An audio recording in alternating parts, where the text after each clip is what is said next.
అంతా మా ఇష్టం. సెక్రటరియట్లో ఐఏఎస్ల ఇష్టరాజ్యం, సమయపాలన పాటించకుండా విధులకు, మధ్యాహ్నం తర్వాతే సచివాలయానికి, కొందరు ఇలా వచ్చి అలా బయటకు, మరికొందరు రాత్రి 10 దాటిన ఆఫీస్లోనే. ఎంప్లాయీస్కు మాత్రం షరతులు, తాము ఉన్నంతసేపు సెక్షన్లో ఉండాలనే ఆదేశాలు, మహిళా ఉద్యోగులకు తీవ్ర ఇబ్బందులు. త్వరలోనే బ్యూరోక్రాట్స్కు పేషియంట్ అటెండెన్స్ అని చెప్పేసి చెప్తా ఉన్నారు. ఓకే, వీళ్ళు కూడా ఐఏఎస్లు కూడా గతంలో ఏదైతే కేసీఆర్ కూర్చుండ పెట్టిందో అది అందరినీ నేను చెప్పిన పని చేయాలి, మనకు ఊడిగం చేయాలి, మీరు ఐఏఎస్లు అన్న మాట మర్చిపోవాలి, మీరు ఒక బీఆర్ఎస్ కార్యకర్తల లాగా మీరు మా మనుషులు, మీరు పని చేయకుండా మిమ్మల్ని ఒత్తిడి చేసే నాయకులు ఉండరు, ఏం ఇబ్బంది లేదు, మేము చెప్పిన కాడ సంతకాలు పెట్టుర్రి, మేము చెప్పినప్పుడు వచ్చుర్రి, మీరు చెప్పినప్పుడు వర్రి.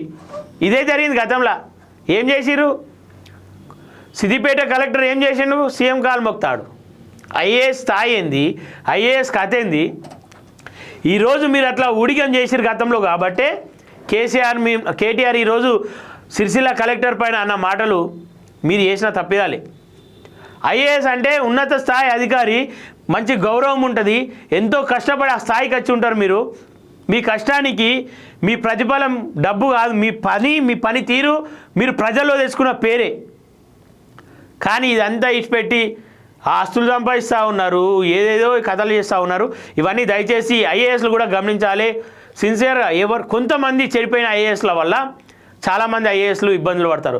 అనేక మంది పని వల్ల కమిట్మెంట్తో పనిచేస్తూ ఉంటారు, వాళ్ళ ఇష్టంతో పనిచేస్తూ ఉంటారు, ఒక ఫ్యాషన్గా పనిచేస్తూ ఉంటారు. ఎంతో వాళ్ళ కష్టానికి ప్రతిఫలం మేము ఉద్యోగం సాధించాం, ఉద్యోగంలో మంచి పేరు తెచ్చుకోవాలని పనిచేస్తూ ఉంటారు. ఇట్లా కొంతమంది చేయడం వల్ల అట్లాంటి వాళ్ళకు కూడా ఇబ్బంది వచ్చే అవకాశం ఉంటుంది. మన పార్టీ ఆల్రెడీ ఐఏఎస్గా రాజీనామా చేసిండు, బీఆర్ఎస్లో ఏరిని ఎమ్మెల్సీ అయ్యిండు. ఇది కాదు ఐఏఎస్ అంటే. ఎంతో కష్టపడి ఎంతోమంది వెయిట్ చేస్తూ ఉన్నారు ఐఏఎస్ కోసం. అంతా కష్టపడి ఇక్కడి వరకు వచ్చిన వాళ్ళు ఇలా మీ కష్టాన్ని ప్రతిఫలం లేకుండా చేసుకుంటూ ఉన్నారు. ఐఏఎస్ అంటే ఈజీ పోస్ట్ అనే విధంగా కాదు కదా. దాని కష్టం ఎంతో మాకంటే ఎక్కువ మీకే తెలిసి ఉంటుంది. కాబట్టి దాన్ని సరైన మార్గంలో నడిపించాలని చెప్పేసి మేము కోరుకుంటా ఉన్నాం. దయచేసి ఐఏఎస్లు కూడా సరైన మీ పని ఏందో మీరు సరిగ్గా చేయండి, ప్రజలకు సరైన సమాధానాలు ఇవ్వండి, ప్రజలకు సేవలు చేయండి. ప్రజలు సార్ కలెక్టర్ దగ్గరికి పోతే మా పని అవుతుంది అని చెప్పేసి ఆశతో వస్తారు, కానీ అక్కడ కలెక్టర్తో మాట్లాడాలంటే టైం దొరకదు.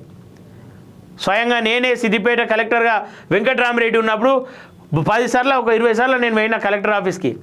కానీ ఇక్కడ బయట చెప్పుకునే అంత ఈజీగా అక్కడ కనిపించదు.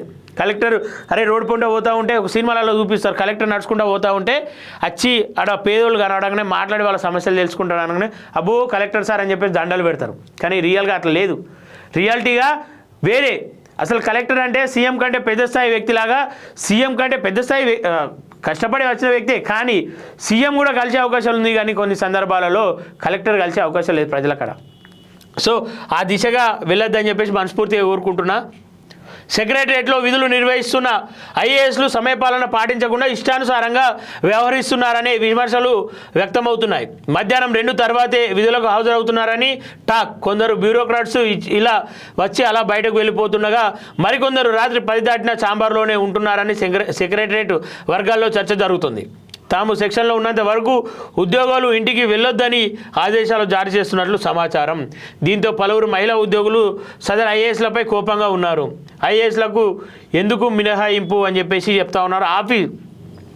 ఐఏఎస్ ఆఫీసర్లు క్రమశిక్షణకు మారుపేరుగా ఉండాలి, అందులో రాష్ట్ర పాలనకు కేంద్ర బిందువు అయిన సెక్రటరియట్లో పనిచేసే బ్యూరోక్రాట్లు మరింత ఆదర్శంగా వ్యవహరించాలి. కానీ మెజార్టీ ఆఫీసర్లు తమ ఇష్టం వచ్చినప్పుడు వచ్చి నచ్చినప్పుడు బయటకు వెళ్తున్నారని, సమయపాలన పాటించడం లేదని చెప్తా ఉన్నారు.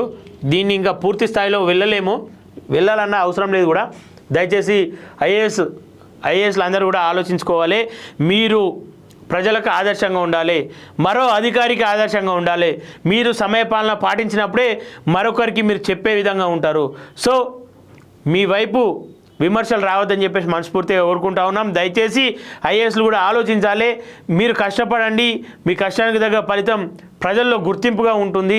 మీరు ఒక్కసారి వాళ్ళకు మెయిల్ చేస్తే వాళ్ళు సత్యదాకా గుర్తుంచుకుంటారు, అరే పలానా సారు మాకు మంచి చేసిండు అని చెప్పుకుంటూ ఉంటారు.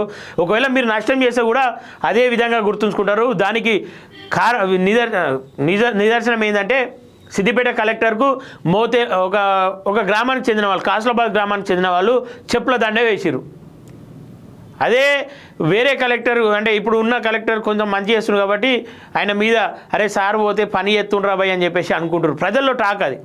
చెప్పుల దండలు వేయించుకోవాలన్నా పూల దండలు వేయించుకోవాలన్నా మీరు చేసే పని మీదే ఉంటుంది సార్. దయచేసి ఆ విషయంగా ఆలోచించాలి.